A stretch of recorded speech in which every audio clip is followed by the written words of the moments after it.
I'm going to go ahead and call this meeting of the Town of Pinetop-Lakeside Council to order. I wish you all a Happy New Year. It's nice to be back in session. If you would all stand and join me in the Pledge of Allegiance, and please remain standing for the invocation. I pledge allegiance to the flag of the United States of America and to the republic for which it stands, one nation, under God, indivisible, with liberty and justice for all. Keith.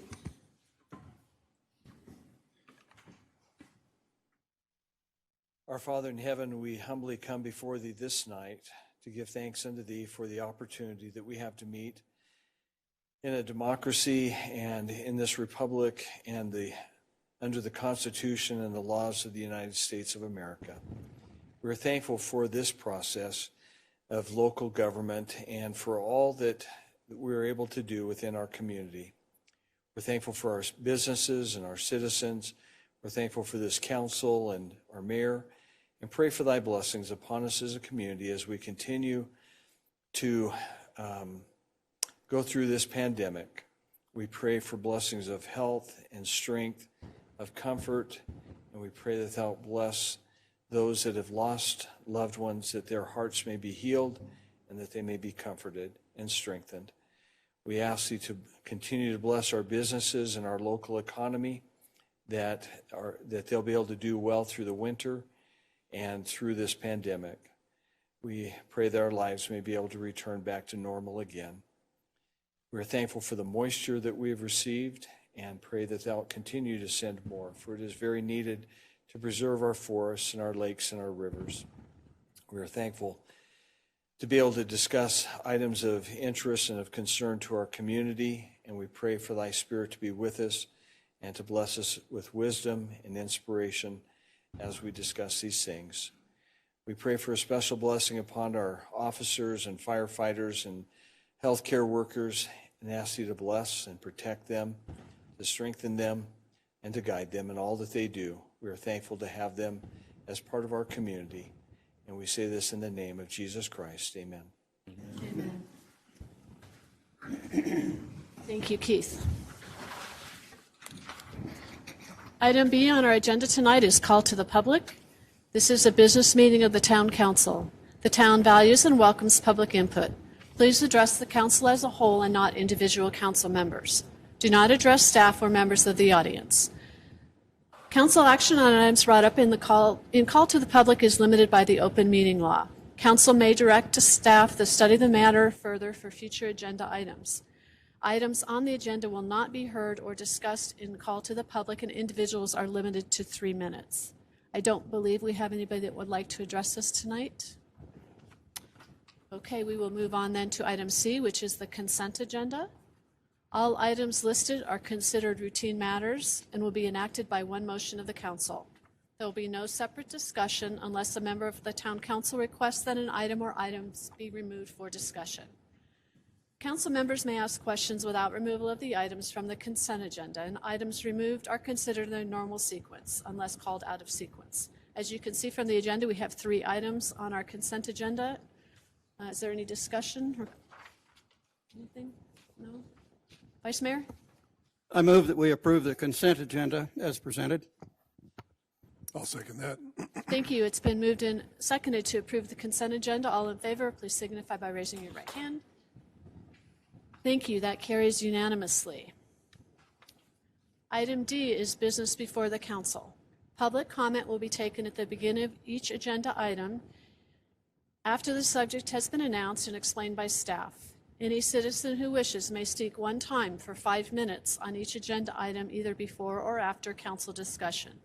Questions from council members, however, may be directed to staff or a member of the public through the mayor at any time. Our first item is item D1, recognition of Officer Eduardo Bonilla and Officer Michaela Ramo for their actions on June 19th, 2021. Chief Barnes. And before Chief Barnes starts, I would just like to say that Keith and I were privileged to attend the Sholo Council meeting last month, where they had a beautiful presentation for these officers as well as all the other officers involved in this. So I'll let you go ahead and proceed. Thanks. Good evening, Mayor, Vice Mayor, Council, and staff. As the mayor mentioned, a few weeks ago, the Show Low City Council and the Show Low Police Department recognized Officer Bonilla and Officer Ramo for their efforts on June 19th, 2021 during the Bike to Bluff incident in Show Low. That was a tragic day for Show Low and our whole community. It just goes to show that the working relationships we have as law enforcement agencies in this area, we were always there to help our neighbors in an instant. And on this day that took place, our officers didn't hesitate. They went immediately to the scene, both of them. Officer Bonilla remained on scene the entire time he was there to assist with scene security and movement of personnel, fire personnel and other personnel within the scene to make sure everybody was safe. Officer Mickey Ramo, she initially went to the scene and assisted as well with security of the scene, movement of personnel within the scene, including fire and EMS.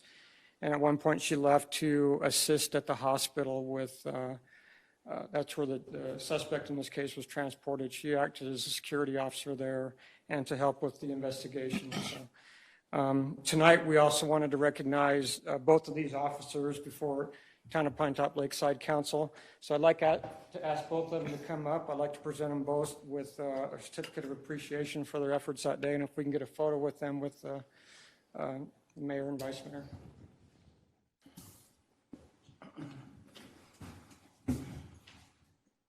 It's you.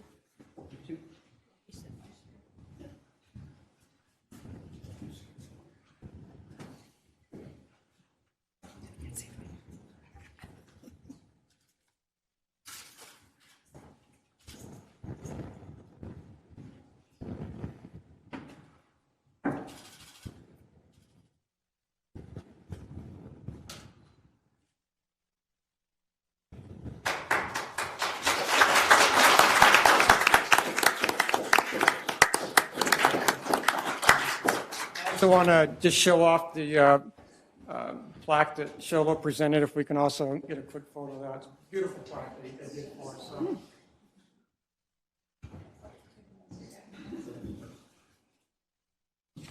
We'll proudly present this on the wall of the meeting. So.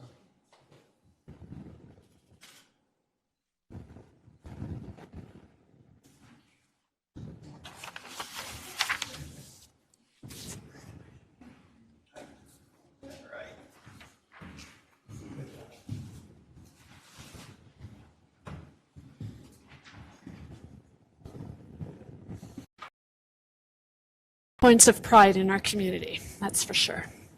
Thank you, Dan. We'll move on then to item D2, which is consideration of resolution number 22-1598, approving the purchase of two 2022 Ford Police Interceptor Utility Explorers with equipment. Chief. Thank you, Mayor. Earlier in the year, Council unanimously approved resolution 21-1588, adopting the 2021-22 budget. Included in that budget was the purchase of two new police vehicles for the police department. We were a little bit delayed this year because of production with the manufacturers, but now they've opened up orders for vehicles. So at this point, we got estimates to see what those would cost, and we're bringing it before council to authorize purchase on two of those vehicles. These vehicles will replace two of the current vehicles in the fleet, and they would move to the volunteer program that they have. They have the volunteer program has two vehicles that have very high mileage, which are 198,000 and 200,000 miles. We would then push those out of our fleet and auction those off. So we're just it's a kind of a trickle down for that. So we got financing costs and costs for the vehicles through Santan Ford on their state contract. The total purchase price for these vehicles with the police upfitting is $108,888.86. We plan to apply a down payment on these vehicles of $24,500. So the total amount financed would be $84,388.86. That amount would span over 4 annual payments for financing. Each year would be $24,549.38. Payments would commence in the 2022-2023 budget year. I'd be happy to answer any questions if there are any. Thank you. Are there any questions? No, I'm glad we were able to find these vehicles. It's kind of nice. I'd entertain a motion. Councillor Buse. Mayor, I move to adopt resolution number 22-1598, approving the purchase of 2 2022 Ford Police Interceptor Utility Explorers with equipment from Santan Ford. Down payment amount of $24,500 with financing in an amount not to exceed $24,549.38 annually for 4 years, and authorize the town manager to execute all documents necessary to complete this transaction. Second. Thank you. It's been moved and seconded to approve resolution number 22-1598. Further discussion? All those in favor, please signify by raising your right hand. Thank you. That carries unanimously. Thank you, Chief. Item D3 on our agenda is information and public hearing regarding amending Title 17 zoning and approving resolution number 22-1599, declaring as public record a certain document filed with the town clerk and entitled Town Code Amendments to Title 17 and ordinance number 22-444, adopting the Town Code Amendments to Title 17 zoning. Jeremiah. Good evening, Mayor, Vice Mayor, and Council. This item came to my attention after absorbing some of the code. I quickly realized that there are discrepancies between different zones and what is allowable and what is kind of silent in the code as far as fencing.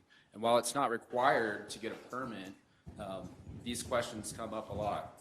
Where can I build my fence? Where is my setback from? Is it from the road or is it from the property line? It's from the property line. And anyway, so really the intent of this agenda item is to remove everything out of the various zones and kind of wrap all that cohesively together in the general requirements. So one can easily find across the board what is required for fencing. Since a permit's not required, we can at least make it easier for our citizens to be able to kind of look through title and find what is required for fencing requirements. And so when we started to look at this at the commission, we had some changes as far as the heights. Currently, you're only allowed 3'6" in the front yard setback, and so that was changed to 4 foot if you could see through it. The height requirements and setbacks remain unchanged. There is a requirement for identification of building materials, because I've seen some instances where people have actually used tires or broken glass, and so I kind of wanted to preclude that from happening. And just to be clear that the type of materials have to be identified and be common materials and not materials like glass and tires or whatever people come up with for fencing. So that was kind of the intent behind the fencing requirements. Is there any questions from the council? Any questions? Councillor Buse? Yeah, I do, and I discussed some of this with Director Lloyd before, but I just have to say on my way here tonight, driving here, I noticed several properties, including one of my own that's a rental property that's a commercial property, and it has a 6-foot high fence in the front. It was built before the town was incorporated, but Right. I mean, I still noticed several, and as we discussed, if you have animals, if you have horses especially, you want at least a 5-foot fence. And again, looking at some of these commercial properties for security reasons, would want something higher than a 4-foot fence. And I guess I don't see what's the difference between a 4-foot and a 5-foot fence if it's wire or chain link, and you can see through it to see on the road. Right, so in the commercial zone was actually one of the zones that identified as being silent on fencing, so it was kind of a free-for-all. And of course, anything that's already in place would be considered legal non-conforming. These regulations wouldn't pertain to them. But moving forward, it would be the 3-foot setback, just as it is in all other zones. It's the front yard setback, so there's 3 foot, as we discussed, in commercial property, so it'd have to be set back to 3 foot, and then you could go 6 foot, actually. And so, yeah, I don't know that would be a problem. I do see that it could be misconstrued, because in the proposed language, there is a item 1708.060B identifies in any zoning district for barbed wire is permitted for fencing of livestock, and it doesn't really indicate the height. So we could add that amendment to indicate that it could be 5 foot for livestock in any zone. I would like to see at least that, because, as I said, as we discussed, setbacks there are quite significant. And again, a 4-foot fence doesn't keep in a horse as well as a Right. 5-foot fence. Especially if it's a Clydesdale, right? Yeah. One of the other things I'd like to mention about this is, so we're having some problems with enforcement, and I've had some complaints as far as screening. And so this gave me an opportunity to put some of that language in there for commercial zones. If you look at 1708.061, we would actually be able to require fencing for screening of storage, of all storage, and not allow storage in front yards. So there was a complaint that came to me and identified where there was an RV on the side of one of the businesses. So I looked through the code, and there was nothing I could do. There was nothing I could do to mitigate that. I sent them a nice letter asking them to move it. It was never moved. So this would give me the authority in title to require that to be screened. So I think that is beneficial. That's in the front yard. So it's not allowed in the front yard at all in this language, and then anywhere it's required to be screened on commercial property. Okay. Okay. Does that change, satisfy your concerns? I think so. Yeah. I'm sorry, go ahead, Councillor Watson. So, just to clarify, because I'm a little confused, you just referred to outdoor storage, and it shall be screened by a 6-foot-high solid masonry or fence, Right. et cetera. So on the front, if we maintain that 4-foot height restriction, let's say somebody parks on the side of the building, right? So it's not really in the front, but it's on the side. A 4-foot high fence is not going to hide that. Right. So if you read the language, it says it requires a 6-foot-high solid masonry fence or a fence or screening of height and material as allowed or required by the Planning and Zoning Commission or the Community Development Director. So basically, it's a 6-foot-high solid fence or screen fence. And I guess my question is it unreasonable to allow up to a 6-foot fence on the front if it's going to help hide something, even if it's on the side of the property? So right now, your height restriction, as I read it, is on the front of the property is 4 feet? Correct, if it's see-through, but it would have to be screened. But the language here states that you can't store in the front yard. So it's outside of that setback already. So you'd be outside of that setback in the side yard or in the rear, you'd have to enclose that or screen it with a solid fence or screen fence. So, Councillor Buse, were you asking that the 4-foot be changed to 5 foot or even 6 foot? I was asking to be changed to 5 foot but again, does it make any difference if it's wire or see-through, whether it's 4 foot, 5 foot, or 6 foot? And I don't know exactly what Councillor Watson is getting to, but I understand what you're saying is RV can't be parked in the front, Right. but even parked on the side, what you're saying is they put an additional fence somewhere back there that was taller Right. than the initial fence in So the, it's outside of that front yard setback where they they are allowed to park, because you're not allowed to park an RV in the front. So they park it in the side or the back, but it'd have to be screened by a 6-foot solid fence. Now, the 5-foot requirement was just for the addition of that 5-foot requirement for barbed fences for livestock. is my Livestock. understanding. No, and I wouldn't necessarily limit it to barbed wire fences because, As long as it's see-through. yeah, as long as it's see-through. You could do chain link or anything that's, as long as it's see-through. Does that answer your question, Councillor Watson? Kinda. No, I understand. So if it's on the side of the property and it's not considered the front, then you would have additional screening, like maybe from the side of the building, right, going across that would screen that RV or whatever the case may be. Right, whatever you have stored. And in that case, it can be higher than 4 foot because it's Correct. not a front screening. It would be 6 foot in that instance. Okay. Vice Mayor? One question. Do you define in here front yard? Front yard is already defined in the definitions of the zone.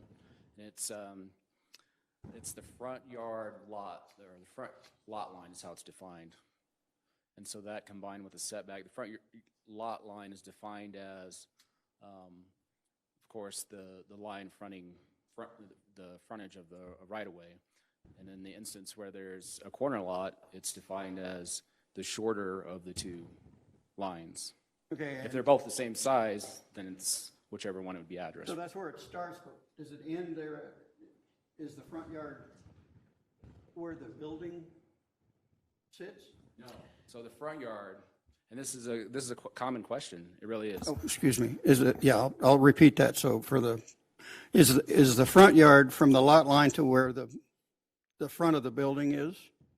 The front yard is from, in various zones, it could be from 3 to 20 feet, depending on which zone it is, from the property line, from where your pins are set by a registered land surveyor, to the distance back for the required front yard, And if the building is beyond the setback, which it would be required to be, unless it's legal. you know, let's say it's 10 feet beyond the setback, Yeah.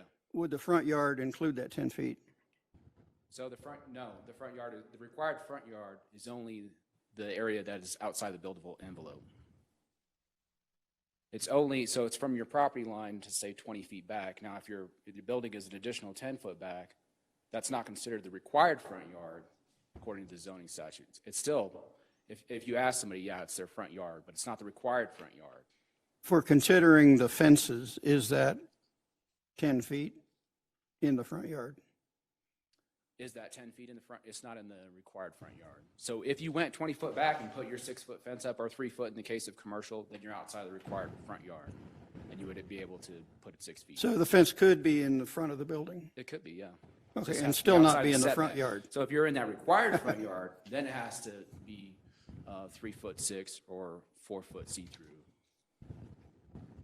Or 5 foot or for 5 foot if it's for livestock or horses. livestock. Okay, still a little confusing, I think. I noticed you have a restriction on using electrical Yeah, fence. electric Is that an fence. electrical fence or an electrical wire across the top? So you can use electrical fences, but not, but only D-cell type. So it's not like hardwired to your SES, so you're not going to kill somebody. Right, for livestock or whatever. Yeah, I understand it. I'm thinking about the little wires that people use to keep the skunks and raccoons out. Right. Are those okay? Yeah. Okay. There's nothing in here that says that they're not. as long Yeah, I as it's- didn't think so. Yeah, it identifies electric fences. There's a whole section that talks about Yeah, the allowable type that's the and way I materials. was interpreting it. I just wanted to clarify that. Okay. Thank you. Councillor Buse, did you have something to add? Or did that? No, I just wonder if would it be easier just to raise it instead of 4.5 to a see-through fence, raise it to 5. So, I mean, it doesn't matter to me. I mean, but I think it should be 5 for livestock. Right. But would it make any difference to raise that to 5 for anywhere? So I can tell you where that requirement seems arbitrary, but it's actually not. The 3'6" is the height of your eyeball in a vehicle. So that's where that 3'6" comes from. But again, if it's a chain link or a wire fence that's see-through, is that, Yeah. I would say as long as you could see through it, but there may be instances where there's certain types of materials where the poles are too big or something where you miss a piece of it and then there's an accident, and then is the town liable at that point if there is a regulation that puts it above that? That's the other side of the question, really. okay, either way works for me. I mean, that's, as long as it's up Yeah. to 5 for livestock. But from an I'm okay engineering with that. perspective, that's where that 3'6" comes from. It's from your height of your eyeball in a vehicle, in a common vehicle, obviously not a truck, but a car. So that's where you would be able to see over it. Whether it's solid or see-through is kind of up for interpretation, really. I'm agreeable to the 4 foot and 5 foot for livestock. And it depends. If you did it right, sure, you could see through it at 5 foot. You could. But we don't require a permit, so I'm not out inspecting it either. Yeah. So Councillor Buse, you're recommending a change to what we've got in front of us, Well, correct? I'm okay if we want to just do an amendment for livestock to 5 feet, although I just wonder if it wouldn't be more practical to just make the change for everything for 5 feet, since it appears that's what you're trying to do here is give some clarification to this where it was missing in some places. And Right, and for ease of use, it may be beneficial just to go 5 foot clear across, really. Then there's no misinterpretation because, like I said, there's no permit required for this, so there's nobody out inspecting it. And if somebody's reading it, they may get confused. again, it would still be 3.5 feet if it's going to be a solid fence, is my understanding, no matter what, right? Right. But You wouldn't yeah, want to go above that, the 3.5. I mean, solid. could we just make it 5 feet if it's see-through, regardless? I mean, is that, I'm just throwing out a suggestion. If I we don't- did that, then we wouldn't have to change the language for fencing of livestock. We can handle it that way if you so choose. Yeah. Mayor, Yes, Councillor Watson. in addition to livestock, I think there are also some pets that are able to jump a 4-foot fence, and I think a 5 foot would be more reasonable. So I would personally like to see that change. I would agree. I have a dog that will go over my 6-foot fence, so. That's right. Anyway, If they're that good, they deserve to be free. yes, Vice Mayor. So with all of this, this changes going on, is a permit required for the fence? No, we have not changed. And do you inspect? We do not. So no enforcement? If there was a complaint, but as far as permitting, no, a permit is not required for a fence. I think it would be helpful if we sent this out once it's finalized to the fencing companies locally, so they just have an idea. And I also think this is really nice to get it all consolidated in one section, which is kind of what we've been trying to do over the years, get all the definitions in one area. Makes it a lot more user-friendly to the community. Council members, are there any other questions for Jeremiah? Do we need to make a motion to change to the 5-foot height? Well, first of all, this is a public hearing, so I need to see if there's anybody. But yes, I believe we do need to, when we make the motion, change that. This is a public hearing. Is there any member of the public that would like to address this issue? Come on up to the podium, please, and introduce yourself. Good evening, Mayor and council members. My name is Janelle. So my question is with the chapter 17, the 44, 48, the first page that you guys have. Again, I'm a little confused. You have a lot of scratched out items and words and verbiage. So does that mean on this paper, it's your background, the sections like 17.24.020 permit use? So the ones that are scratched out, is that now what you guys are going to then to add as in the proposed fencing code? Is that what I'm getting? Go ahead, Jeremiah. So this part here, We're pulling it out of title, and Okay. in various sections, it's all scattered throughout the Okay. title, and so I'm moving it to the general provisions all in one area. Okay, and you made a comment regarding, I guess, an issue with either RVs or a screen that you couldn't do any enforcement or you couldn't do anything. Because of that, changing that, or you're still not going to be able to do any enforcement, or in a way, yes or no? I just was trying to clarify. We will be able to do enforcement Okay. as far as screening requires storage. Okay, and then being public, just checking too, is once this goes into effect, how do you guys allow the public, or how do you let the public know what you're changing? I mean, I know it is our duty too. I get it, trust me, been there, done that. So is there something else that you guys put in there just again, hey, we've changed, Title 17, come check it out? So we do have requirements for posting all these things. They're posted on our agenda, and anytime there's a public hearing, it's also noticed in the newspaper. And I believe, Jill, is there anything else that you do as the clerk to notify the public of these? The postings. Well, I'm yeah. talking like after you guys, if you guys, go ahead and accept all this, just the same kind of concept. It's just we have to look and see what's changed and not changed, correct? Yes, all of our agendas and minutes, once they're approved, are posted on our town website, so you can always go back and look, as well as the code will be updated on the website. Okay. So that's always a good source. Okay, thanks. Okay, thank you, Janelle. Any other public that would like to comment? Then at this time, I will declare the public hearing closed. And if somebody would like to make a motion, unless there's further discussion, with the change that Councillor Buse proposed. I think I can do that. Councillor Snitzer, thank you. I'll let me know if this is the right motion, but as I see it, the change is to change on 17, where you're talking about height, just to change it where it says no, non-view obscuring fence over 4 feet high, just change that one change to change that to 5 feet high. And that would wash through all the other requirements, is that right?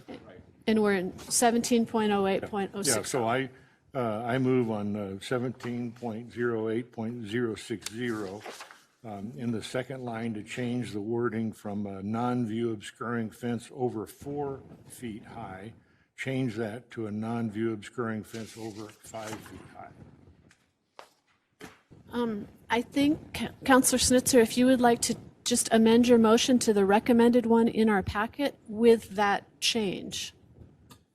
To make this full motion. Make this motion Add that change with to it. that Okay, change. yes, If that's okay. okay? Hang on a second. That's okay.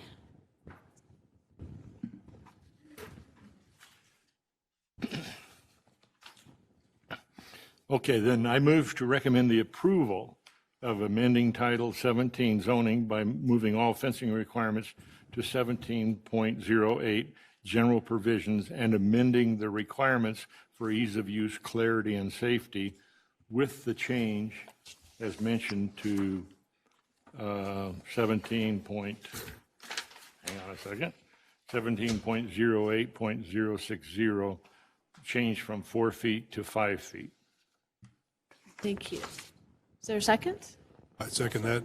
Thank you, Councillor that. Buse. Thank you, Councillor Snitzer. It has been moved and seconded to approve resolution number 22-1599. Is there further discussion? All those in favor, please signify by raising your right hand. Thank you. That carries unanimously. Thank you, Jeremiah. We'll move on then to item D4, which is information and public hearing regarding amending Chapter 17.60 CR Commercial Recreational Zoning District and approving resolution number 22-1600, declaring as public record a certain document filed with the town clerk and entitled Town Code Amendments, and ordinance number 22-445, adopting the Town Code Amendments to Chapter 17.60.020, use regulations for this commercial recreational zoning district. Jeremiah. Right, so this item was brought to me from my Planning and Zoning Commission, and they requested that we look closely at the allowable uses for commercial recreational, and so I'm going to pass out to you guys what I initially presented to the commission as my recommendation to look and start to see what is logical and what doesn't really make sense in the commercial recreational zone. And we did this at the listening to this cannot hear you while you're talking. Say it again. Thank you. So what I passed out was the minutes, the draft minutes from the December 9th Planning and Zoning Commission hearing, where we discussed the commercial recreational requirements and the allowable uses thereof in my initial recommendations to the commission. And so we started to go through this item by item and quickly kind of got bogged down in what is recreation and what defines recreational uses. And so after we discussed a few of these items and we realized we weren't going anywhere with that discussion, one of the commissioners asked Siri what the definition for recreation was. And the definition from Siri was what people do when they're not working for enjoyment or entertainment. So they felt that that was kind of vague. And so with that definition, they felt like maybe the zone should be kept as vague as possible. So that's kind of how we arrived at eliminating all the specific uses. Although that's not the intent that I set out with, but that's kind of how we arrived there. Initially, I was asking them to consider adding things like hunting clubs, concert venues, rock climbing venues, campgrounds, summer camps, which there's only one parcel in town that's zoned commercial recreational, and that's Camp Grace. So surprisingly enough, it's not even actually one of the specific uses for commercial recreational. Now, this zone's been around for a while. The original ordinance was in 1990. There was an amendment in 2015. So, but in that time, I'm pretty sure Camp Grace has been around for as long as I can remember too as well. So I think that we should take a closer look. I agree with the commission that we should take a closer look at the recommended uses or the allowable uses. But I don't know that making it that vague is a good thing. So with that said, I'm going to turn it over to you guys for discussion and questions. Okay, Councillor Watson. So thank you, Mayor, and thank you, Jeremiah. And I had the opportunity to meet with staff yesterday to discuss this issue and kind of go over it further. I appreciate what the Planning and Zoning Commission was trying to do, and I truly understand that the definition is so vague that it's hard to put all the uses that may fit within that definition. My concern is that it's kind of like when you do an architectural review and you're doing a palette of colors and you may say all earth tones, and you give an example of some of those earth tones so that people have an idea at least of what you're trying to accomplish. So in that vein, my thought is that we should leave in the uses that were identified, and I actually appreciate the additional uses that staff came up with in the handout that you just got, which include hunting clubs, concert venues, rock climbing venues, campgrounds, summer camps, amusement parks. When you think about it, for recreation and entertainment, all of those kinds of things would be appropriate. And I think this zoning district was created so that you don't necessarily have to separate recreation and entertainment from certain types of commercial, because there are certain things in a commercial district, such as restaurants, cafes, lodging, that only make sense to go along with those recreation and recreational activities. So from that standpoint, my personal recommendation would be that we send this back to the Planning and Zoning Commission, recognizing the work that they did, but also asking that, as was stated by Jeremiah, that they kind of relook this from the standpoint of let's at least give a palette of activities that would be included, and then you can have the catch-all at the end that says additional activities as approved by, the director and or the P&Z Commission, or however you want to word that.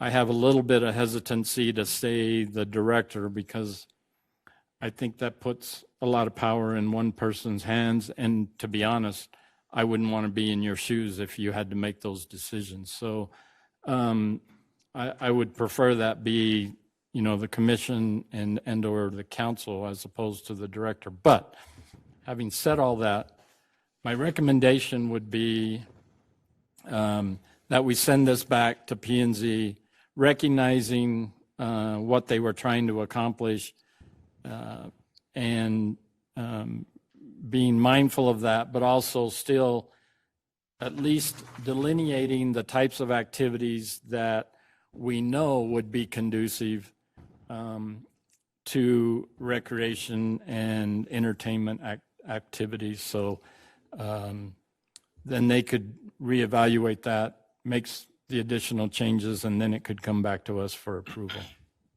Thanks. Thank you, Councillor Watson. I think that you stated that quite well. I think that planning and zoning could probably spend a little bit more time and really look at these items. And we don't want to include things that probably aren't appropriate, but we also don't want to exclude things that could potentially be really beneficial to the community. So I agree with that. Councillor Snitzer. Yeah, just a couple of other comments. I kind of went around in circles on this. If you could say, well, you can always have just, like C1 or C2, you can always have commercial zoning. But the problem is that allows any activity that's permitted by that zoning. It is possible, but difficult to administer, to have conditional zoning. But I came back to saying, well, one nice thing about if you have this recreational zoning, then if someone wants to open a mercantile, that's not permitted by the zoning. It's not just general mercantile type zoning or something else. So I think that, but we only have one in the town. So how much of a need do we have for this? Is this are we trying to solve a problem that doesn't exist? So After 31 years, there's one parcel. yeah, and so I think you could even say that parcel is, non-conforming. If the issue ever comes up again, you could apply conditional zoning, but it wouldn't end up being a backdoor way of getting commercial zoning without having to make it look like you're getting commercial zoning. So I think P&Z needs to really rethink it and come back. I agree with Paul, but for slightly different reasons. That they could think this through and decide, do we really even need this? Okay, thank you, Councillor Snitzer. Anything else? This is a public hearing, so if there's any member of the public that would like to address us on this, now is your time. Come right on up.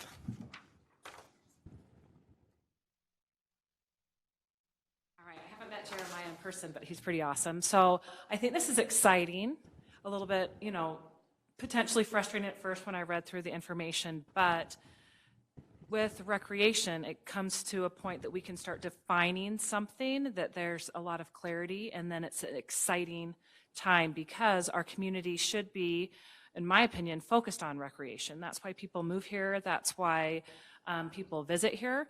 And so I was talking with Jeremiah today. Some of the other ideas that we discussed is golf courses could potentially be included in this type of zoning. And then being able to advertise that we are promoting this type of zoning would also be very important, I think, because our community is a little bit more unique than maybe a larger metropolitan community, that commercial recreation is an important part, and then allows for expansion to where it becomes multiple facilities want to have this designation, and then we have more people that are building rock climbing walls or climbing towers or private recreational centers. I don't know if that was included in some of the ideas. So I'm excited. Jeremiah has answered all my questions, and he came up with lots of great solutions, and I appreciate the community really kind of opening and creating new opportunities. So thank you so much. I appreciate it. And I'm Jennifer Brimhall. I'm with Camp Grace. Is that what you're wondering? Okay. Yes. Thank you. Thank you, Jennifer. Anybody else that would like to address this item? Okay, seeing none, then the public hearing is now closed. So I believe it is the intent would you like us to make a motion towards that, Jill? To send it back to P&Z? Sure. Okay. Councillor Watson? Yeah, I'll make a motion. Motion? Easy for you to say. I'll make a motion that we reject the revision as presented, and that we send it back to Planning and Zoning Commission for some further definition and clarification, and then bring it back for approval at a future date. I'll second that.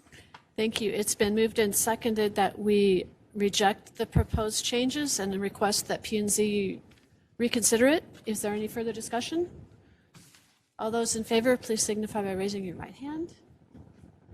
Thank you.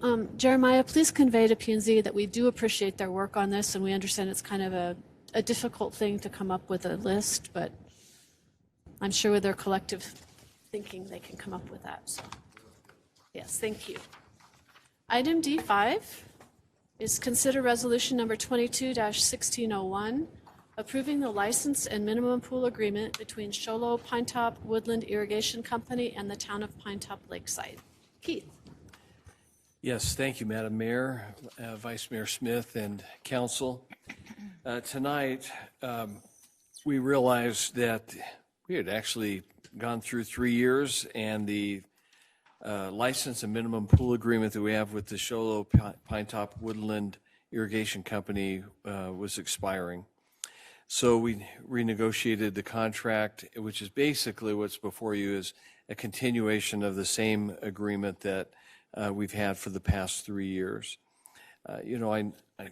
We're all grateful to see the lake full again. Thank goodness for Mother Nature.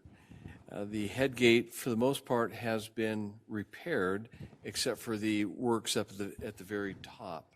So everything at the end, that's above the water line has been repaired, and they expect by April they'll have the rest of it finished. They had another major line break in their system, and they just got the pipe for that, and they're trying to finish that repair before they finish the head gate. Mainly, it's just putting up another pipe and the wheel to turn everything and try to create more security, make it harder for vandals to get to it again. Because as you know, twice in the past it's been damaged by vandals. So I think Jill gave to you a new list. It's an updated list of the current shareholders. There's some properties as they sell, say for example in the Woodland Park subdivision, and so some of those residents sold their shares to the HOA, so you see an increase there. There's a few other changes. Usually it's with the transfers of other properties, and so that's what they've done with that. So that's the main differences on that shareholder list, but you do have an updated one as of May 21st in your before you. So as I said, we'll continue. There was 3 purposes to putting together this agreement in the beginning. Number 1 was to support the irrigation district financially in their adjudication trials with the Navajo and the Hopi tribes. And so that's the money that we pay to them goes directly to their attorneys, and it's a large and long-lasting trial. It also gives the town license to use the lake for recreational purposes, and to also limit, number 3, to limit the releases. One of the things, we don't, as a town, we don't own a lot of water rights. We only own 1 share of water. But yet, it's important for our citizens, for us to participate in this way, in this adjudication trial. If we owned a lot of water rights, we would be a partner just like Sholo, Snowflake, Taylor, Winslow, Holbrook, Apache County. All of them are in this, and they pay a lot more than we are. But we're trying to preserve our water rights for the town of Pinetop-Lakeside, for our citizens to be able to use through irrigation and through recreation. So staff recommends the approval of this restatement. Thank you, Keith. Are there any questions from the council? Councillor Watson. Yeah, Keith, the question I have is, as I read through this, that they're only to remove water for irrigation shareholders' needs. Do we have any way of actually monitoring that to see if that's exactly where it's going and not going to fill the other reservoirs downstream? We don't. So it's just kind of a good faith. In my discussions with them, that's their goal is by the time it gets to, to Rainbow Lake, 'cause that's really where it's going next. I don't think a lot of water makes it down there from this. And Councillor Snitzer lives down at that end. He probably pretty familiar. It's sort of a moot point because if they dump the whole lake, Rainbow Lake is so much bigger that if they dump the whole lake into Rainbow Lake, you get a 6-inch rise or something. So there's no reason for them to do any of that. And I have my problems with them, but I think you can trust them to live up to their word. Their problem, I think, is more, not providing full information. Like, as long as I'm talking, there's a list we have of shareholders. That's a list of people who own shares, but it's not a list of people who receive water. Several of these shareholders on this list have shares but do not receive water. So it's kind of like the question has always been, where's the water? Where does it go? We've never had but I always say they have almost no friends except for us, and we don't like them all that much. But I'm in favor of spending this money just because of the water rights adjudication. It's very much in our interest to support that effort. I really encourage the irrigation district to, they have a difficult time. The people they have to worry about don't live on this mountain, honestly. The people they have to worry about live down in Phoenix and have their eyes on our water. And they need to build a lot of bridges to a lot of people, including people down in the valley, and do some promotion of some of the stuff they do. And I've told them that. But for purposes of what's in front of us today, I'm in favor of spending this money as an investment just in general for our water. It's been a long battle. It's been through, I believe, 3 or maybe 4 generations of lawyers that have worked on this. So it's taken, years and years and years and years. 20 years is nothing when it comes to water rights adjudication. And it shows no sign of ending soon. So unfortunately, we have to keep spending this money because on the other side, there are people that get federal money to fund their litigation. So it's not a fair system, but we have to live with it. So yes, I think it's an investment in our future to guarantee this water as much as we can stays up here on the mountain, but there's going to be more to come on this story in coming years. Thank you, Councillor Snitzer. Vice Mayor? Thank you. Yeah, I don't disagree that we should be good citizens and kind of help with this adjudication thing. But there is one other benefit that I think that we get from this agreement, and that is the minimum pool, or at least the idea that they will keep all the water in the lake. And I'm all in favor of that. I would bring your attention to, on page 3, paragraph B,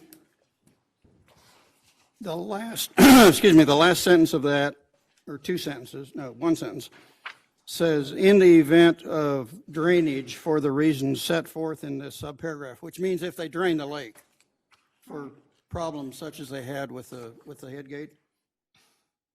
Pinetop-Lakeside shall not be obligated to pay the license fee, but such license fee shall immediately resume once repairs are made. My position is I really like the fact that we don't pay them if they drain the lake. What I would like to make sure is that we don't just repay that amount that we didn't pay once the lake is filled again. I think there's an incentive there for if we don't refund them that money, there's an incentive there for them to get the problem fixed sooner. And I really would like to have a little language in here that says we're not going to pay you back any money that we withheld because of the enforcement of this paragraph. I would just like to comment that sometimes situations are outside the irrigation company's control. And I think the overarching reason for this agreement is the water adjudication efforts, and for us to arbitrarily withhold our $3,000 a month when it could really be beneficial for future generations is probably not a good public decision for everybody's benefit. Furthermore, when we have a drought, which we've been experiencing, we were only blessed with lots of monsoon rain last summer, and the recent snow, the lake is full now. I drove by there yesterday. It's beautiful. Had it not been for Mother Nature cooperating, your position would be then we would not have continued paying them all that time? No, until it goes until they repair whatever was wrong. And we did withhold money, but we paid it back. We did. We paid our full license. And I would like to see us not pay that back, and if we withhold it. It's $3,000 a month. I mean, we've got a lot of uses for our money now. We're pretty tight. I would say that the one of the points that's in here is that I think to me, it was a decision to go ahead and resume making the payments because, well, Mother Nature wasn't sending any rain, so nothing was going through anyways. And so, and they were kind of behind the 8 ball. That equipment was built a really long time ago, and they struggled trying to find the necessary equipment to make the replacement. They were searching all over the place, and so it took them a long time. But the agreement does say, so in the end it becomes up to us, but it says Pinetop-Lakeside shall not be obligated to pay the license fee, but such license fee shall immediately resume. It doesn't say that we have to pay back the money for the previous 3 months. Resume would, to me, it spells it out clearly enough that we would only begin again once the repairs were made. Yes. Just comment. Once you've done it, if it happens again, they're going to go back and say, well, you paid it back the last time. I think that if we had stuck to this language, and it does say that we will just resume payments, but we didn't just resume payments. That's my point. Right. And I think if you leave it like it is, they will assume, probably rightfully so, that we're just delaying payments. We're gonna pay all of that money back when the problem is solved, and so they don't have any incentive to fix the problem. So I don't know that I necessarily agree with that. I think we have this agreement in good faith, and I think it's important for us to keep it in good faith. Last summer, they were seeming to us that they were delaying unnecessarily in some situations getting the head gates fixed. So the decision was made to hold off on the payments, and when it was fixed, then we, in good faith, went ahead and paid them those back payments, it was in our budget. As I said before, I think the overarching reason for this agreement is the water adjudication, which is going to affect generations to come. And I think we need to really keep that in mind. Just looking out for the town. Councillor Snitzer. Yeah, just one further comment. Even though nobody's had more problems with them than I have, you've got to recognize that the irrigation company came a long way for them in this agreement, because they, for the first time, recognized that water has a value as recreational water in addition to irrigation water. And that was a really big step for those guys to make. And so I'm hoping, and I think that they need to move a lot further in that direction, because I think they need to build some friendships down the valley. But at least they took the first step with us, and I think it was an important step for them to take. So I'm happy they did. I agree that there's just a certain amount of goodwill. I agree with Keith that the wording, as it says, we can stop the payments if the water's not there. We can resume the payments. At worst, you could just say, even though I don't owe you this money, I'm paying it anyway, and they don't incur any rights to come back the next time and say, I mean, it's like a landlord agreement. I let you pay your rent late this month, but next month I expect you to be on time. It's a similar thing. You can go ahead and pay them and say, this does not set a pattern. I'm paying this even though I'm not necessarily legally entitled to. We're never going to solve that. I'm just going to pay you. Councillor Krigbaum? And I think the good faith idea is really important also. I also, the reason I raised my hand is on page 3, 4E says that we can make something to measure, which that's going a big step for them too, for us to measure how much comes out. And we haven't done that yet, but now we could. And so I think it's important to recognize that. Thank you. Is there further discussion? I just have a question. Councillor Hastings, make sure you use your microphone. I just have one quick question. I think 3 years ago, it was $36,000 a year, $3,000 fund. That has not changed. Is that correct? It remains the same. It remains the same. Yes. Yep. And just one other point I'd make, going to what you brought up. Tomorrow we have a meeting with a former water hydrologist from New Mexico, and she is trying to create a project to help measure the water. That's what we talked about initially. She's interested in trying to conserve efforts and things like that. And so we have a meeting, and she wants to work with the Fab Lab in that effort. So we'll see how that comes out. So, and part of the reason that we wanted to get to the measurement of what comes in and goes out was that if we are ever able to drill a well to augment the water, then we'll know what came in that was theirs, and then we'll measure what we're putting in to keep the water level up. And there's other factors that have to go into that. So those are things we're going to continue working on. Yeah. Thank you. Any other discussion or comments? Just one more comment. Sure. Yeah. I understand everybody's position, and the language that is in there, if it's enforced, or it could be enforced either way. So who's going to make the decision, and how's that decision going to be made if the situation comes up again and we say, hey, we paid them an extra $24,000, let's say. Mm-hmm. Are we going to repay it or not? How are we going to make that decision? Is the council going to make that, or what? Good question. Yes. I would think the council would, yes. Councillor Watson.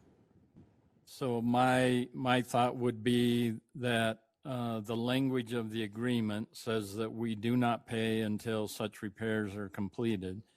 If there is some consideration to make any kind of retroactive payments, that should come before the council, because that's an action that's outside of the contract agreement.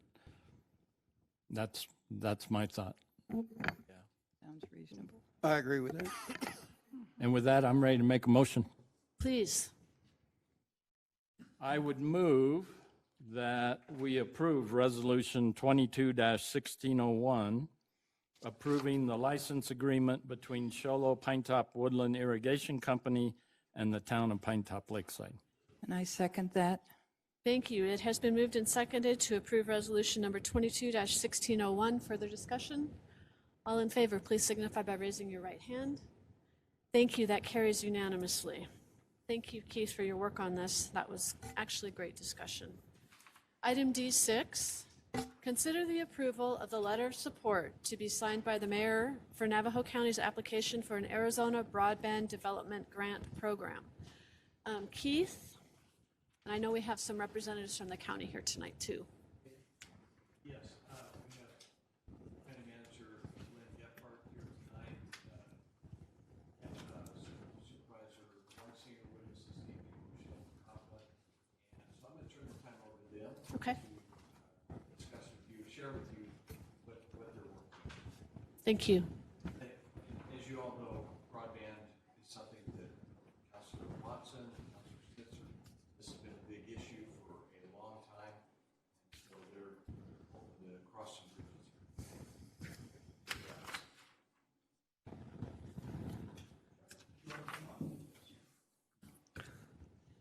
Be a team effort?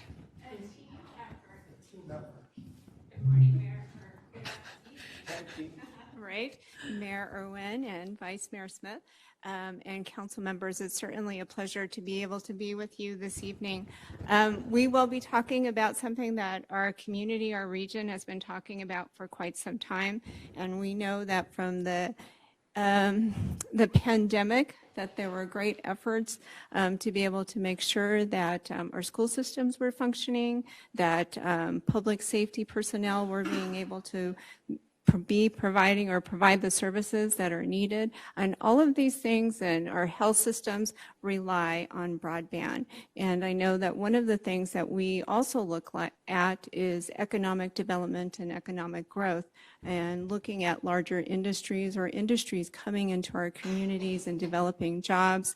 And the pandemic has taught us that we can work from home. So being able to provide opportunities for those individuals who want to work from home. There are certainly many more points as to the significance of broadband, but in speaking from layman's perspective or from an educator's perspective or from a regional representative's perspective, those are the big things that our communities have talked about.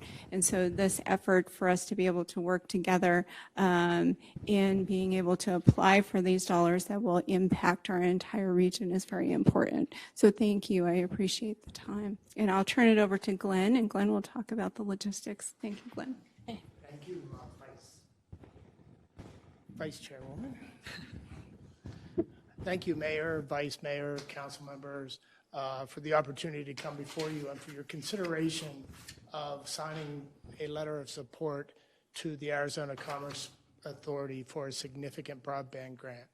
A little less than a year ago, we hired a firm, Magellan Advisors, to take a look at our broadband needs countywide. And they did a full assessment, and thank you, Keith, manager, to your team and your staff for participating in that and being part of that. It included countywide surveys, it included assessment of the existing infrastructure, it included non-disclosure agreements with local ISP providers, so we could include what they have already and what they're planning to build, and put all that together. It included our partners to the north and the south and the full county. And as a result of that, they prepared for us a strategic plan, which the Board of Supervisors approved December 14th. The timing of this could not have been better, because at the same time that they were finalizing the strategic plan, our Board of Supervisors was approving it. And our Board of Supervisors was approving it, the Arizona Commerce Authority was putting out the opportunity for grant funding of up to $10 million per project, with a significant portion, $75 million of $100 million, designed to go to rural counties in which we meet. And we have to have a good project, and we do. The project is to build an open source middle mile network that connects all of our towns and cities. And what's that mean? That's a broadband network that would be publicly controlled and open to the providers to tap into, so there wouldn't be any monopoly or anything like that. That network would go from Holbrook through Snowflake Taylor to Show Low, up to Pinetop-Lakeside, out to Heber, Overguard, and then that would all be fiber, and then there would be a wireless connection back to Winslow. So we would have a complete redundant loop. So if it gets cut somewhere, it can come in from the other side, because redundancy and capacity were two of the major things that they found in our county. We don't have a lot of fiber. We have pockets of good internet, but we can do better. And looking forward, this is what we need to build. When we were looking at doing this, we met with the state, the Arizona Commerce Authority, who's looking at broadband statewide. We met with NACOG, who's looking at broadband regionally, to make sure that what we were looking at locally is in alignment with both of those plans. And it is. As a matter of fact, NACOG liked what we were doing and actually hired our consultants, Magellan, to do a regional plan for NACOG, which is just finishing up. They're a little bit behind us. So we're putting together an application to the Arizona Commerce Authority for a project that we expect to cost about $17 million. The Navajo County, through our Board of Supervisors, have indicated they're willing to spend a significant portion of our ARPA dollars towards that project as a match. We're hoping that we get significant funding from ACA, and we also have an RFP on the street right now, which is due in next Monday afternoon for private providers to join us in this project and provide some last mile service off of it. So what we have met with all the towns and cities, city managers, and they have all agreed to take it before their mayors and council to sign one cohesive joint letter. So the letter that we're asking you to sign to support this grant application would also be signed by the city of Show Low, approved it Tuesday night.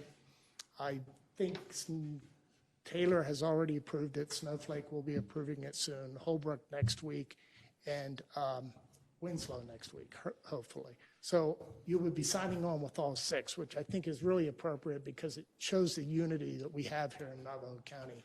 That really helps to strengthen the application to see that kind of unity, that we're all working together on one plan that will benefit the county as a whole. So with that, Mayor, I respectively, if you have any questions, we have with us today, it's taken a team effort to put this together. And Ken Marioma, who recently has joined the county as a professional grant writer, and a lot of talent, and is somebody that we can use to partner when it makes sense. And we have Rochelle Acapa, who many of you already know, who is our government relations director / interim economic development director. Paul, you know a little bit about that. So with that, respectfully, if you have any questions, we will do our best to answer.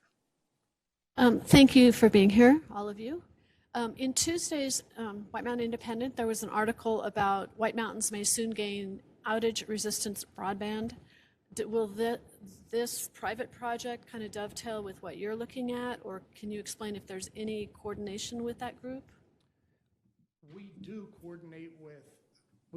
coordinate with our private providers through the strategic plan development. I'm a little hesitant, respectfully, to talk too much about the article because we have an RFP that's out on the street.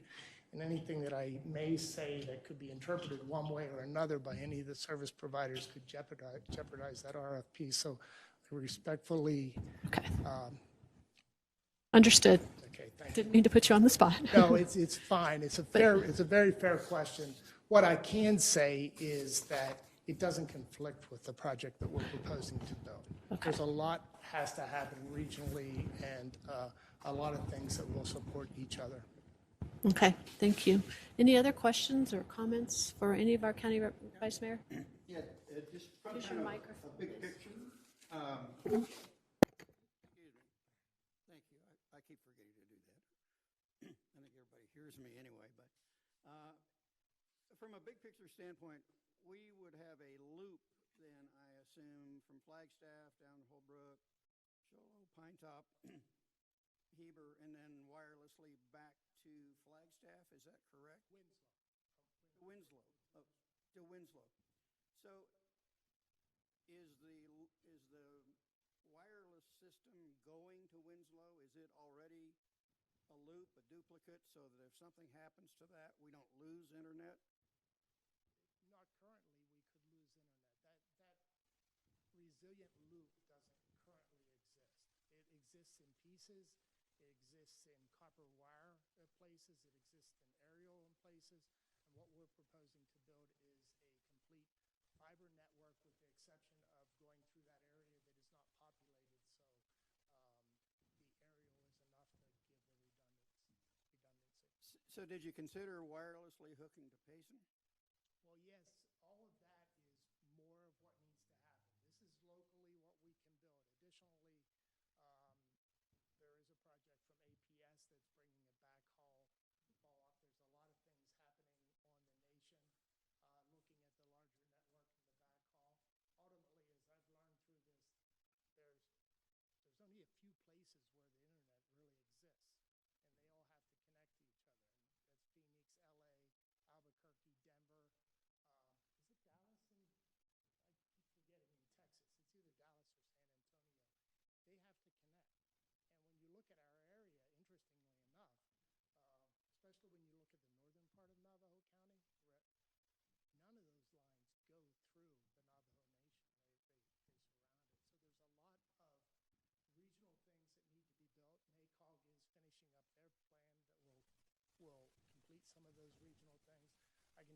one piece, an additional piece that is recommended for a future, and we'll be working with Apache County and the White Mountain Apache Tribe, is a connection east into Apache County that circles back around to McNary.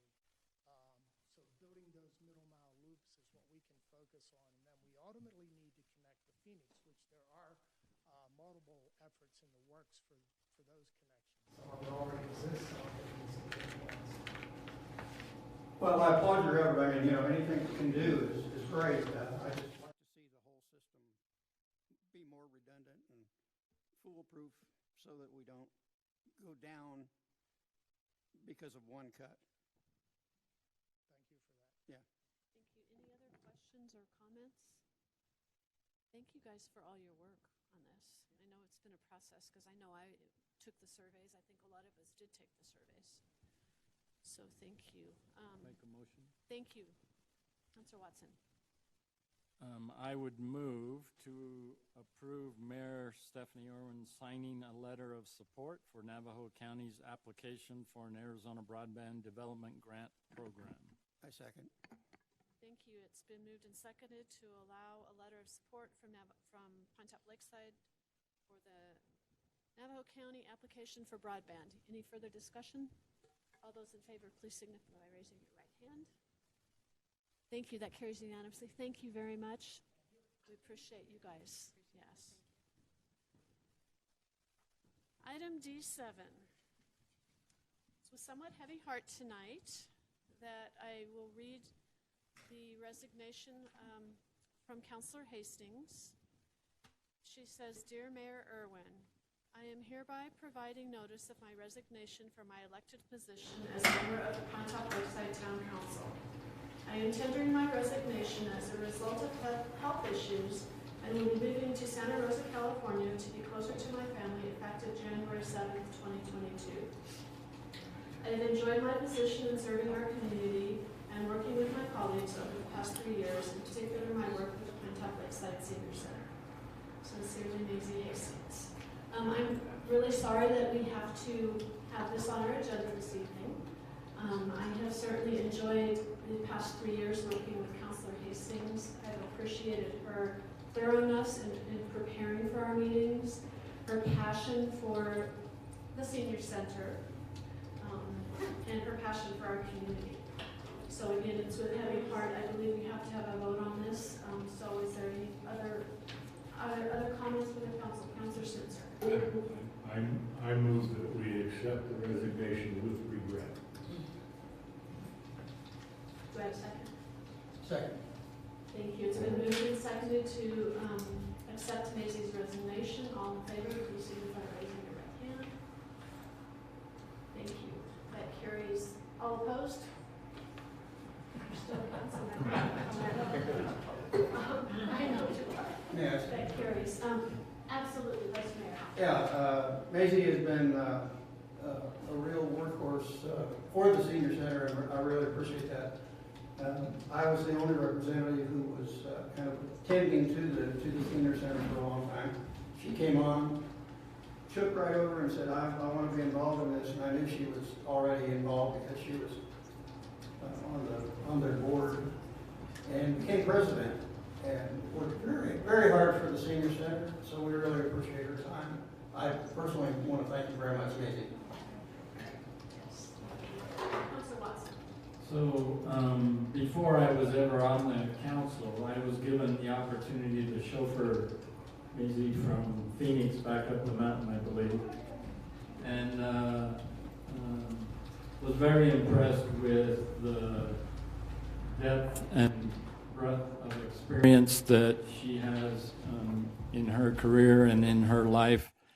And she brought a lot of that knowledge and wisdom with her to this council. So I truly appreciate what she's done and wish her nothing but the best in her efforts to be closer to family and start her next venture in life. So thank you, Maisie. Thank you. Councillor Watts, thank you. Councillor Hastings, would you like to say anything? Okay, speak into your mic so everybody hears you. I'll try. I still struggle with it. That's okay. It was 3.5 years ago when I ran for council. It was the first time in my life I'd ever run for an elected office. I'd always kind of wanted to. I was very involved in political movements. I marched in Selma, Alabama, which was, I thought, the highest point of my life. I found that when I came on the council, I had so much to learn. I had great teachers, great investigation into the way things operate, can operate, sometimes didn't work, sometimes did. I feel really blessed. I used to tell my students when I was teaching at Berkeley to give them 3 or 4 words, write it down, 3 or 4 words that have changed your life, will change your life, can change your life. And I got the usual, I love you, 3 words, very powerful. But I had my own words that comes from a children's book, The Little Engine That Could. I think I can, I think I can, I think I can. Very powerful 4 words that I went to on that night when I was elected. And I looked around and saw these people that were doing great service. I think I can. Oh, I think I can, I think I can. Well, recently, after the 3rd fall and a serious diagnosis, I was advised to take the best of my time and get close to my family. And my house is on the market. I picked out a beautiful little house in California, 15 minutes from my daughter's home. She invited me. That was very precious to me. And that's what I intend to do. And I leave you with the mantra when you come up in life and you get changed and you get things that happen to you don't expect, you don't want. Just think of the little engine that could. I think I can, I think I can, I think I can. I can do this. And I appreciate all of you. Every one of you have been treasures to work with. It's been an experience. Who knows? I told the doctor, I said, well, I think I can keep myself busy. They have a senior center very close, and there's all kinds of political things going on in my old home state of California. I might really run again. Who knows? But we'll see. Anyway, thank you very much, all of you. Okay, thank you. Item D8 is the presentation of this to Councillor Hastings. This is the clock. It says, in recognition and appreciation to Maisie Hastings, 2018 to 2022, for your dedicated service as council member, town of Pinetop-Lakeside. So that'll be something for you to put in your new home. Yes, yes. Oh, And we wish you the best of luck. There's nothing like being close to your family. it's very special to me. And this is a new adventure in your life. It is an adventure, and I look forward to it. And I love the clock. That's just gorgeous. Thank you. I know I have a place for it in my new house. Good. Good. Well, we wish you safe travels and good luck with your move. I can't imagine moving, but I'm sure that Wendy will be there to help you. Yeah, well, I always had the house that my husband bought a house before we were married. I had 2 partners after my husband died. I've moved and moved and moved. This is the last move. This is it. Okay. I am going to adjourn this meeting.